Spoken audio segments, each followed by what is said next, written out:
Alors dans cette vidéo, nous allons décrypter ce petit algorithme qui permet de calculer les termes successifs d'une suite définie par occurrence.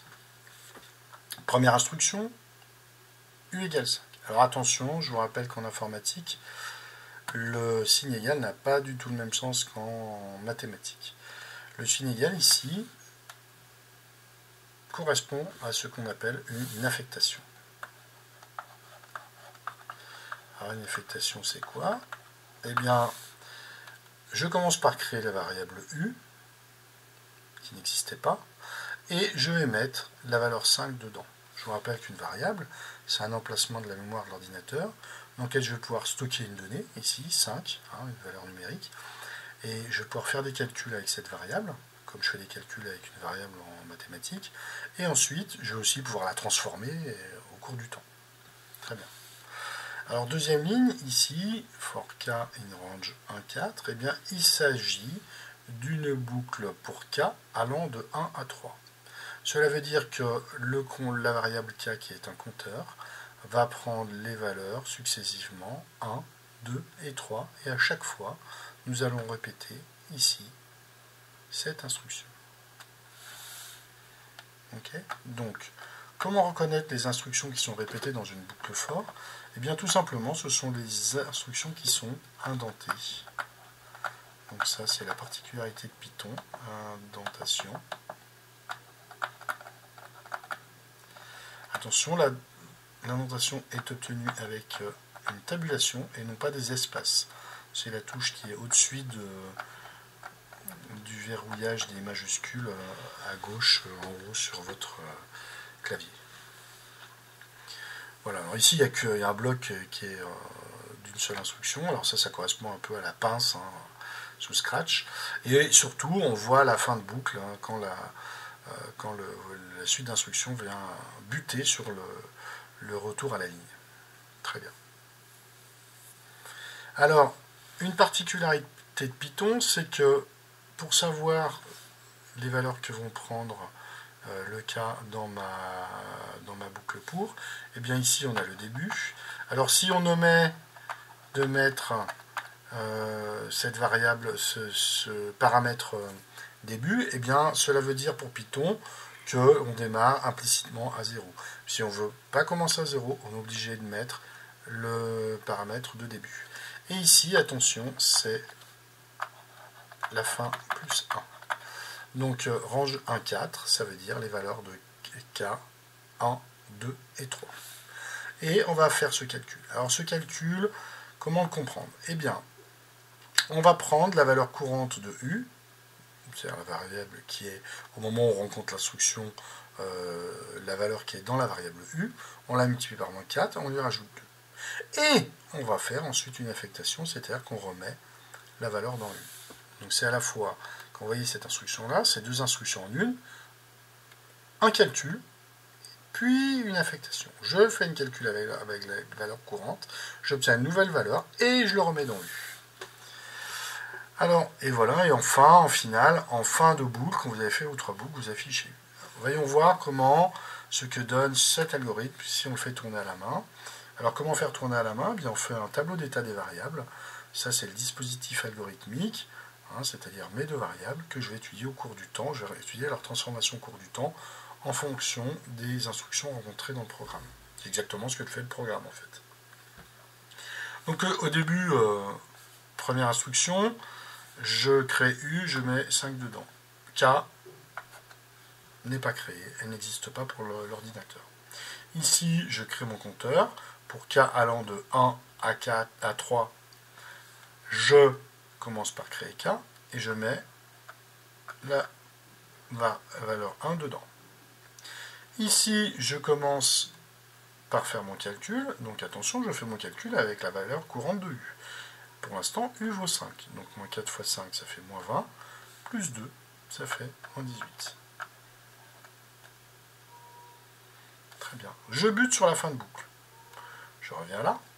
J'augmente mon compteur de 1, qui vaut 2. Je suis toujours dans le range 1, 4, donc ça fonctionne. Je refais mon calcul. Mais cette fois, attention, avec la valeur courante de U, qui est moins 18. Donc je calcule. Moins 4 fois moins 18, ça fait 72. Je rajoute 2, ça fait 74. Très bien. Je bute sur la fin de boucle. Je reviens. K vaut 3. Parfait. Je refais mon instruction, mais cette fois avec la valeur 74. Donc moins K fois 74, plus 2, ça fait moins 294. Et là, que se passe-t-il? Eh bien, je bute sur ma fin de boucle. K est augmenté. Alors, il faudrait que K vaille 4, mais attention, là, je viens buter sur le bord droit, le bord supérieur de mon range. Hein. Donc, K ne peut pas être égal à 4. Donc, je ne refais pas la boucle. Et là, je sors de la boucle et j'affiche eh bien, la valeur de U, courante, bien sûr. C'est donc moins 294. L'algorithme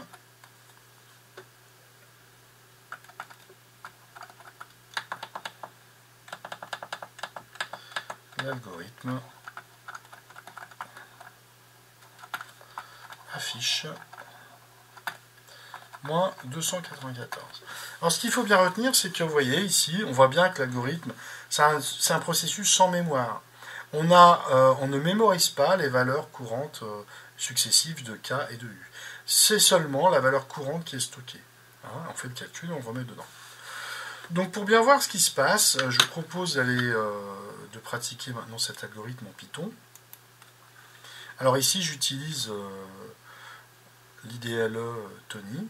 Hein, l'IDLE c'est à la fois quelque chose qui permet d'écrire, d'interpréter, de visualiser en Python. Donc vous voyez ici j'ai écrit mon script. Hein. Pour l'instant il n'y a pas de nom. Alors comment fonctionne l'IDLE Tony? Donc ici vous écrivez votre programme. Ici, vous avez la console. Hein, c'est la console. Ben, je peux créer par exemple la variable A, l'afficher, afficher 1 fois 2. Je peux à la fois faire des calculs, faire plein de choses. Et je vais aussi avoir les sorties de mon algorithme. Voilà.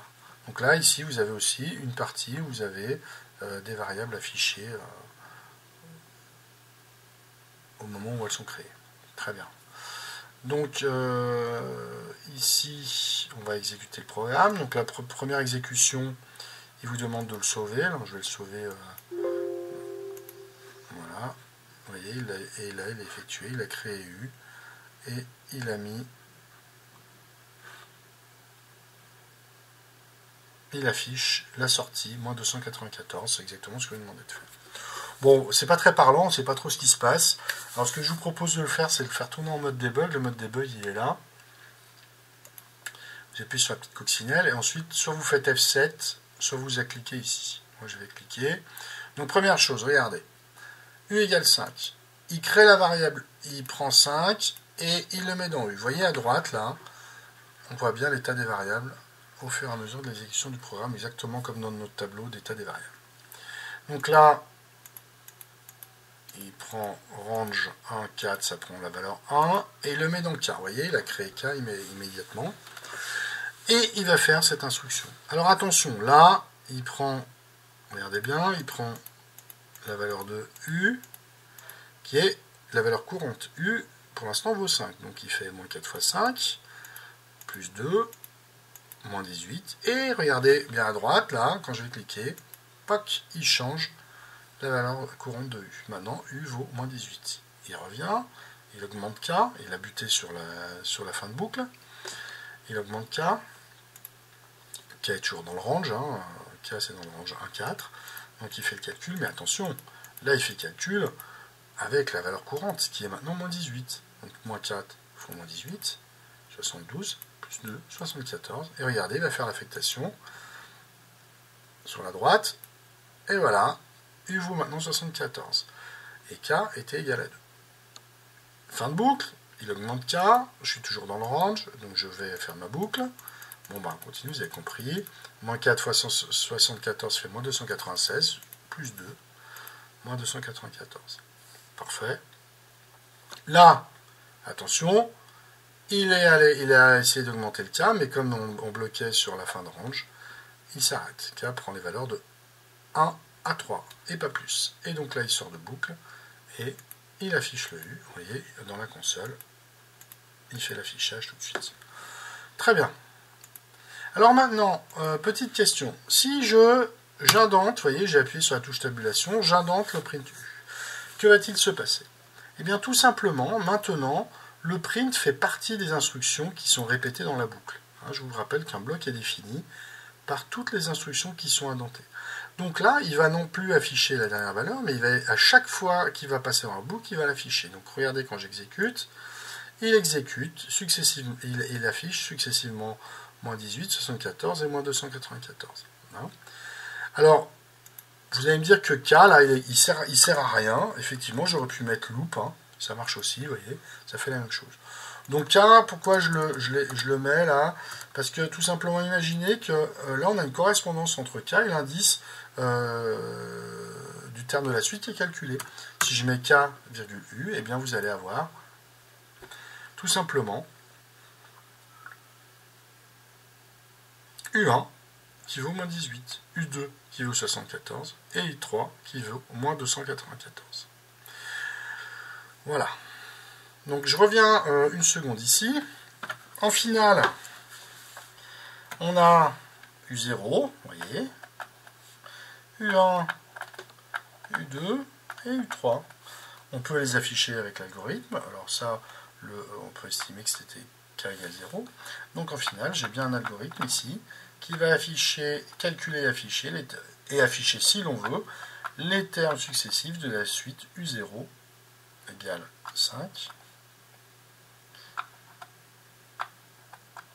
et la relation de récurrence U de n plus 1 est égale à moins 4 fois U de n plus 2 pour n entier naturel. Voilà pour cette vidéo.